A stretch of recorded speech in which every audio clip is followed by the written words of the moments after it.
Judith, a few days ago we were talking to your sister Susan and we asked her as to how you started playing chess.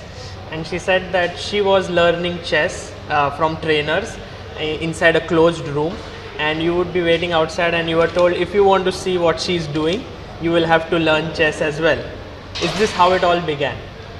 Yeah, I was 5 and I started to play chess, and my sister Susan, she was about 12 already, or even more, 12, yeah.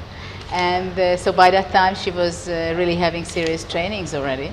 And so a little later, when I was already kind of reasonable player, when I was 8, 9 or so, and I had some 1 or 2 moves, good ideas, then already wanted to sneak into the big room where she had training sessions. And sometimes I succeeded, and sometimes I succeeded to ask questions, and it was not so easy to answer on those questions for her and the coach she was training with. And then more and more often they didn't kick me out so easily from the room once I got in. Who were some of the coaches? Do you remember them with whom you worked when you were young? Well, mostly Susan had separate training sessions with different trainers, and I had training with together with Sofia. For example, Hazai, he was one of our trainers, but we had quite a few trainers, and later on Psahis was my trainer for quite a few years, and others. Well, I think the most important feature that your father put emphasis on while training you was visualization, improving how to visualize the board. Is that correct? Yeah, it was some part of our training that we were playing and exercising blindfolded, solving puzzles, or even just playing games while traveling somewhere or walking on the street, or just being home. And we had played quite a lot of blind games, like we were calling out the moves, and that's how we were training. Practically almost every day we had a few games to play against each other. And definitely, that's for sure, it helps a lot for tournament chess when you get to the game and you have crucial positions, and when you have your calculations, it has to be sharp and it has to be very precise. It helps a lot in that situations. So you were talking about the 1992 Olympiad, yes? No, it was 1988. In 1988, where you scored 12.5 points out of 13. Yes. How is it possible?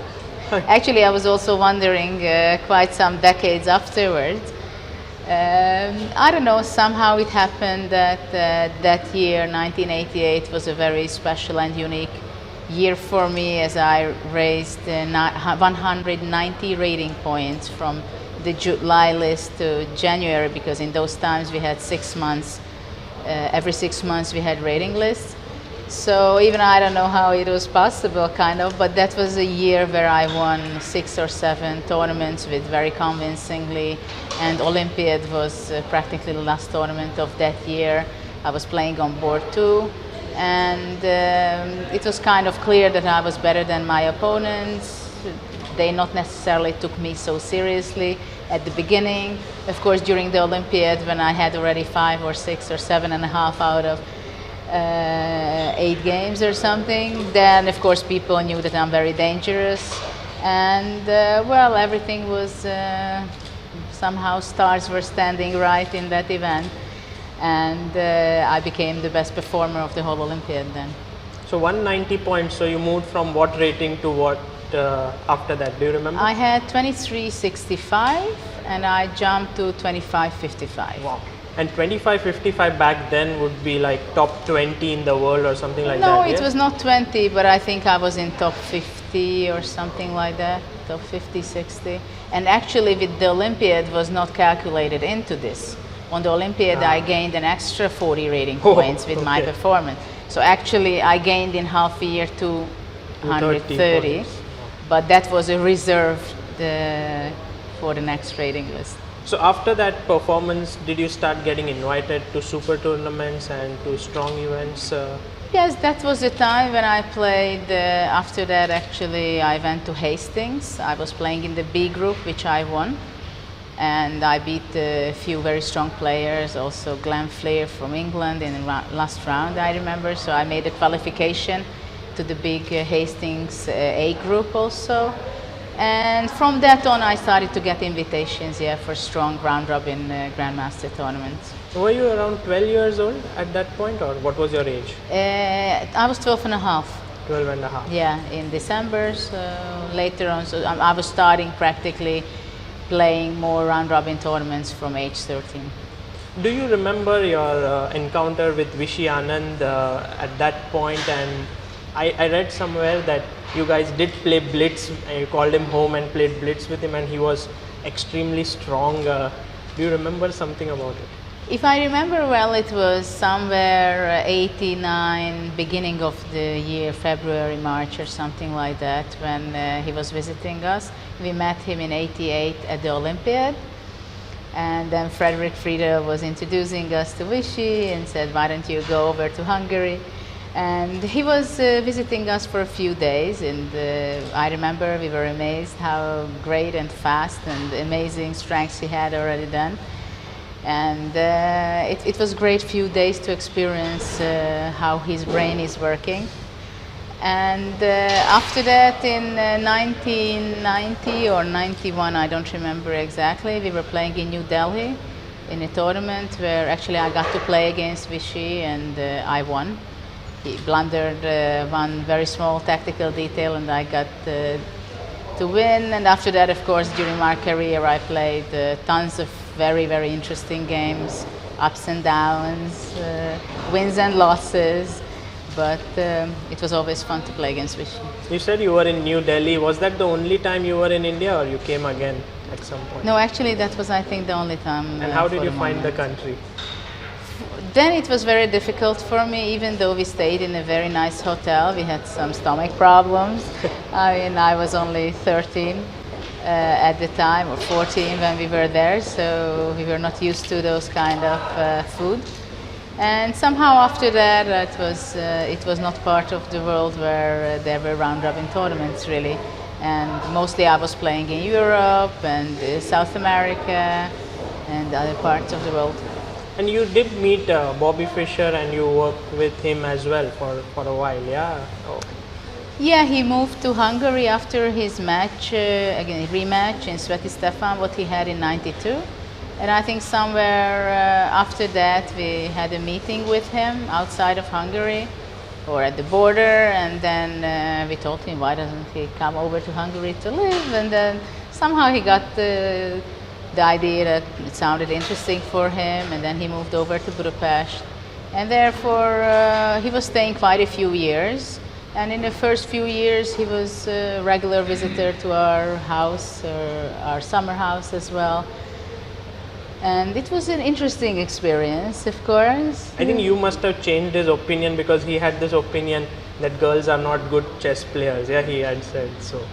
Well, unfortunately, he was not a healthy-minded person in many ways. But of course, it was exceptional experience to meet a real legend. I mean, who else is, you can say, that a bigger legend than Bobby Fischer, right? And so it was, in some ways, it was extremely amazing to meet him in person. In other hand, you have to realize that when you meet with your idols or really personalities who you think you will never meet, I mean, they are also humans. They talk, maybe not all the time, the things you would expect them to talk about. So it was an interesting journey to meet him, to talk with him, to experience his thoughts. But sometimes it was also sad. Well, you said about meeting idols and then learning more about them. I think with Kasparov it was similar. He was some kind of an idol or a very strong player, but then you had this training camp with him and suddenly he became human for you. Well, with Kasparov it was a very interesting series of games and meetings and encounters practically. The first time I met him in person, it was 1988, this specific Olympiad, which we won. So I remember very well when somebody told me that he was standing behind me when I was playing the game which won actually the Brilliancy Prize. My game against Chilingirova, I won. And so that was something special and something big highlight of the tournament. of the Olympiad then, and then a few years later I got to play with him the first game in '94 in Linares. There we had the incident. Then later on I got to play against him in different occasions. But who played against Kasparov will be not surprised when I say that against him, practically without making a single move, many of us lost the game, because simply psychologically he had such a powerful attitude and aura around the board that simply were kind of paralyzed thinking correctly and give out the maximum you can. And then little by little I changed my strategy, and then already 2001 I had 2 great games against him in Linares, round robin, double round robin. And those 2 games actually the games I remember with the biggest pleasure and the pride against Kasparov, because that was a classical game with both colors. When I played I had my special strategy against him. And I think after that he understood that I might be a good player, and it would be also interesting for him to work together for a week, and that's why he gave an invitation. And obviously I was not hesitating. It was a great opportunity to see him, his personality, and get a glance into his daily working routine, which was kind of exceptional, and it was very nice because, of course, before I only knew Kasparov, the competitor, when he's really in the mood and he shows it, all the psychological effort and behavings what he has. And after that, it was in 2002 that in a rapid competition I was able to win against him, because practically he made a very bad opening choice. So that was how very nice. Kind of from someone who was extremely strong in your head, he became a competitor for you. Yeah, and this also showed to me, by having my own experience, that how important it is when you compete against a legend or a world champion or a much better player, that psychologically you have to understand and get to the level when you know it yourself that I'm able to win. And this is one of the most difficult, I think, for some of the players in a world championship match, but also in other big competitions, to have the self-confidence and to say that I can imagine to win.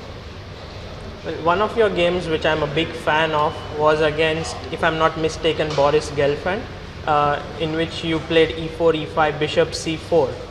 It was, I think, after you had your first child, and it was a World Cup knockout, yes? It was 2009. I had my both child already, as Oliver was born in 2004 and Hannah in 2006. This game has a very special effect on my life in a way, because it was a mini match. It was a knockout World Cup, and I lost game 1. So next game I knew exactly that I have to win. And of course, Boris Gelfand is not the player who is very easy to beat with any color. I mean, he's really a full professional. His preparation is one of the best in the world.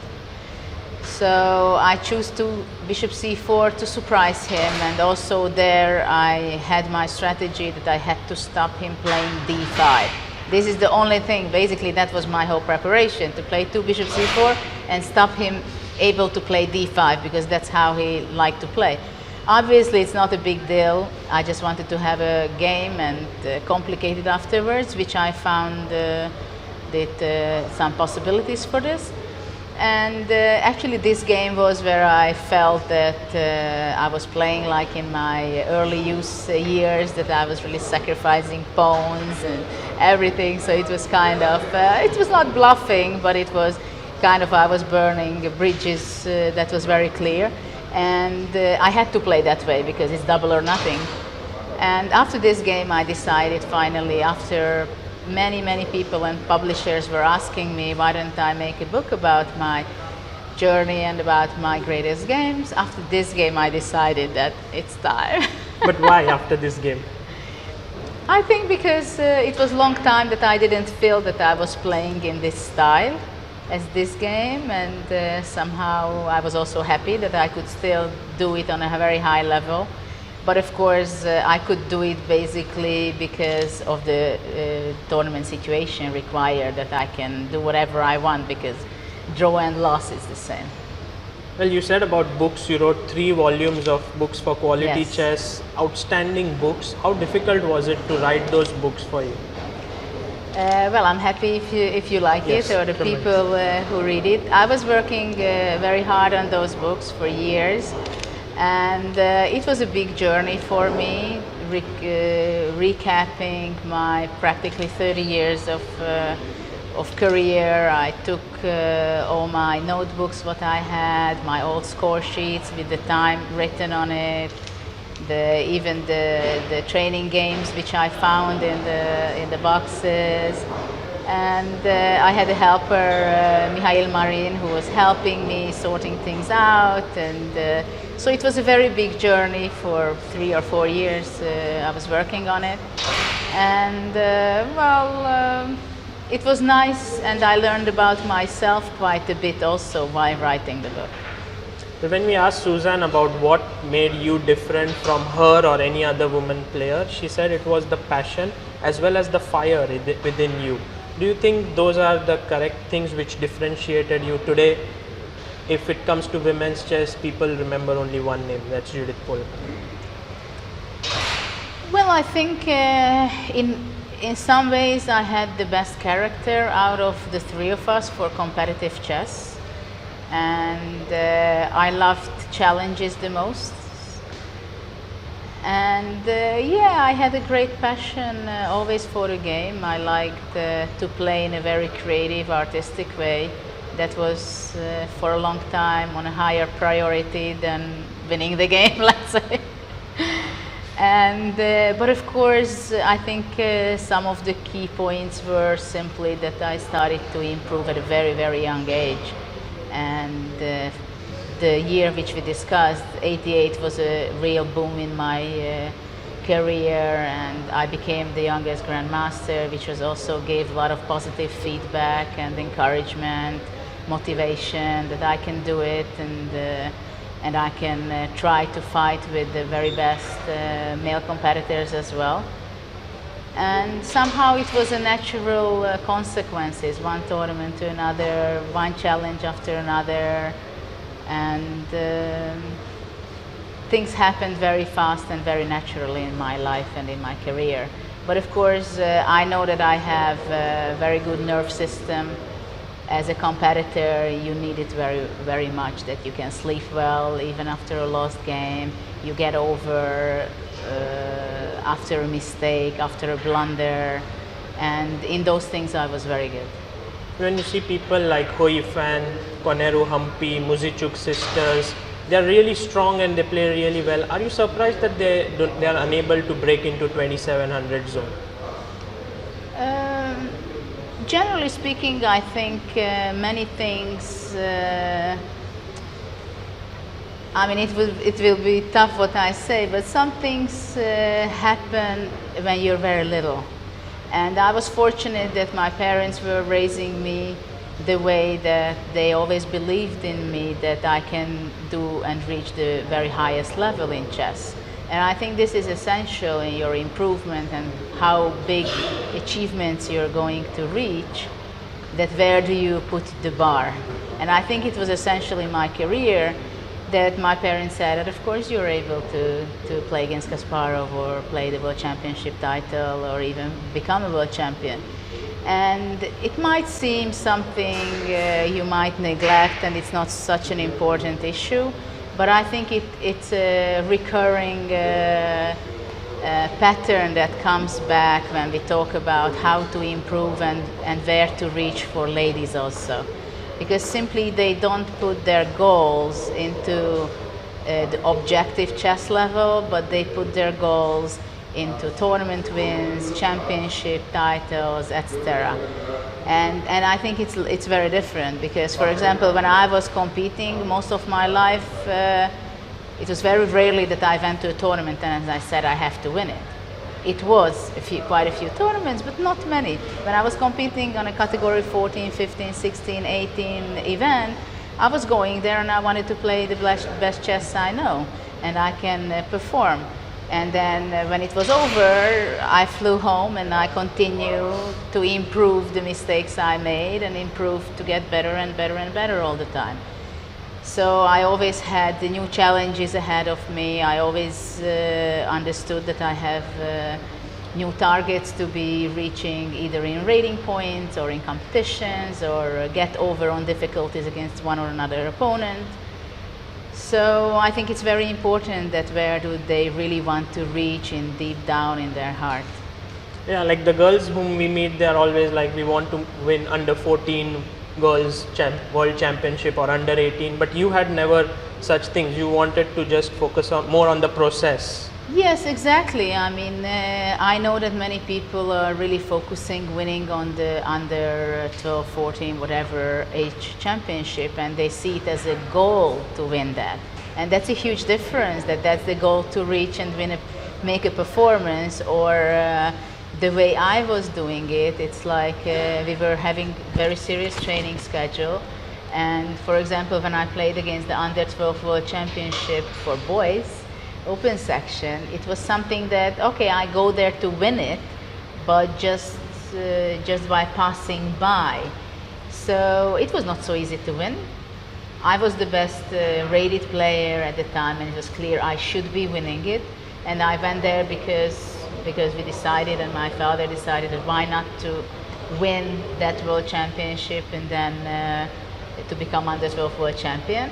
But it was something, not the main goal, it was just a small destination of the journey, and that makes a huge difference whether what is the journey about and what kind of destinations you have. It's fantastic. We see right now Humpy competing right now. She's back after 2 years. She had a little daughter. For you, it was very similar. You had 2 children. Can you tell us the role of your husband and your kids in your chess life overall?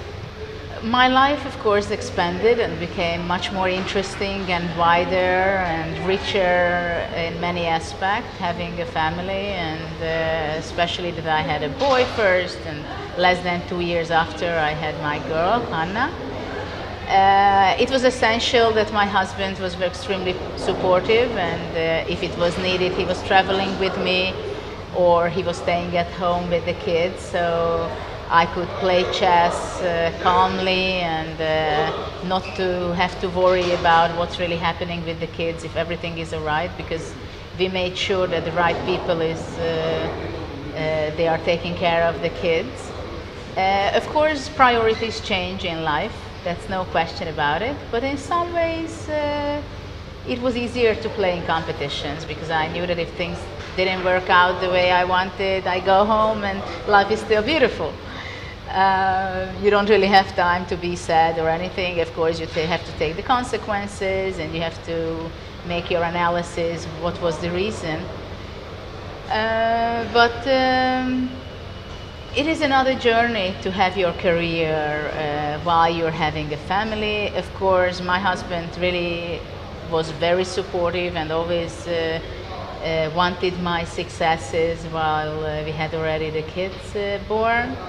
And I think that's what makes the difference, whether it's chess, being a sport athlete, or you have a very serious job. I think everywhere the family support or the right people around your kids is essential to be able to continue your career. Do you regret that you couldn't become the world champion, the ultimate world champion? No. It is something, I had so many great and fantastic, amazing destinations in my life, which I'm proud of. And in one hand, I can name different competitions, but it gives at least as much happiness to me if I just point out one or another game. Because I believe in details, I believe in small things, that those small things make it as a whole. And I don't think I would be a happier person, and I don't think the world would be different. I'm happy to do the things which I believe in and I like to do. One of the things which you believe in is the Polgar Global Chess Festival, which is coming up now. I think it's within a fortnight. It's on the 13th of October. Can you tell us a bit about it?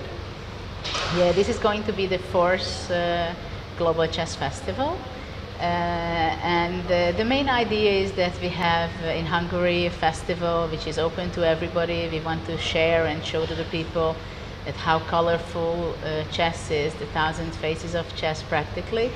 We are not only on the chessboard for kids and giving opportunity for talents to show their knowledge, but also for amateur people, adults, also for kids who just started to play and they want to have their first tournament.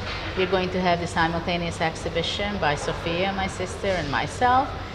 But we always like to broaden to the audience for the people who are not chess competitors, but they still are interested about chess-related things.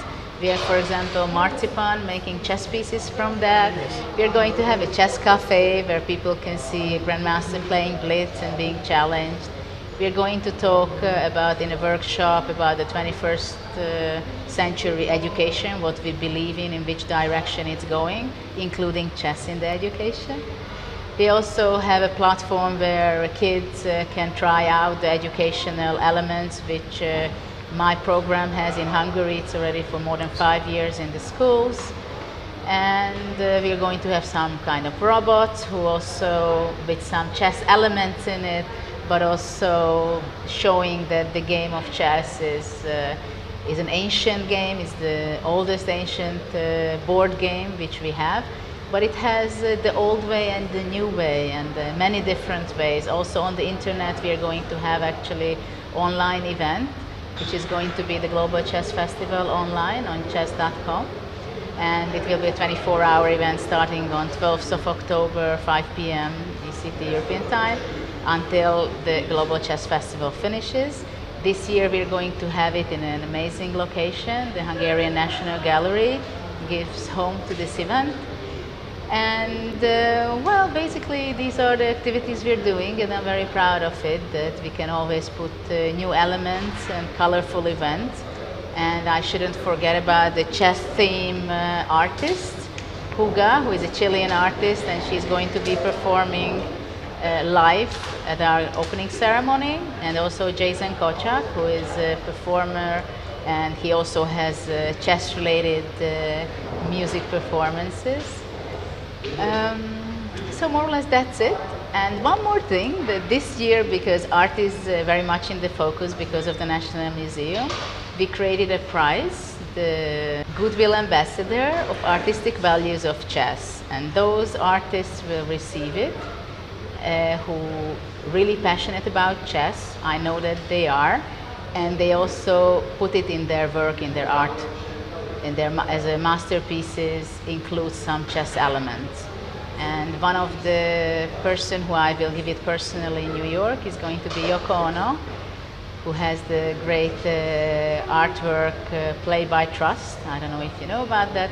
And we have other performers who are going to receive it at the festival. Wow, it's a very elaborate, lot of things going to happen at the festival. Do you have a message for all the women players out there who are going to play chess? What would you say to them, young and even the ones who play? The difficult thing is that I can say a message to them, but actually things are not depending only on them whether they can reach the maximum of their ability. Of course, my message is that believe in yourself and never give up. If you like challenges, there will be a lot on this field to excel, but I think it's very important to convince your parents, your teachers, that you are able to reach the highest. But my message would be much more to parents and coaches, that if you see a girl playing good chess, don't dream about being only in the women's field. Put the target on a very high level, give the opportunity to be the best in chess, and then results will be much higher. Thank you so much, Judith, for your time. We know that you are short on time on this schedule, and we greatly thank you for this. Thanks.